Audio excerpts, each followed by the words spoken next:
ఇది పైపింగ్ చూడండి, ఇటుపక్క చూడండి. ఇది బ్యాక్ సైడు ఎలా ఉంది చూస్తున్నారా? ఇది వచ్చేసి బ్యాక్ సైడు, ఇది ఫ్రంట్ సైడు. ఎలా ఉంది? నీట్గా ఉందా? ఎట్లుంది చెప్పండి, నీట్గా ఉందా? ఇదేనండి, ఇదిగోండి. ఇంకా ఇంకొక ఈ షేప్ పట్లు ఉన్నాయి కదా, ఇంకొక దానికి కూడా ఇలానే పెట్టుకోవడము. హ్యాండ్స్కైనా ఇంతేను. తర్వాత ఇది ఫ్రంట్ నెక్, బ్యాక్ నెక్కైనా కూడా ఇట్లనే చేసుకుంటే ఫినిషింగ్ నీట్గా వస్తుంది. ఇదిగోండి చూడండి ఎంత నీట్గా ఉంది చూస్తున్నారా? ఇదిగో పైపింగ్ ఈ పక్క కానీ క్లాత్ ఏం కనిపించదు.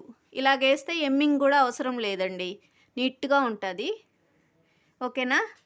ఈ వీడియో కానీ నచ్చినట్టయితే please do like, share and subscribe Chinnu talks channel అండి. సపోర్ట్ చేయండి ఫ్రెండ్స్. బాయ్.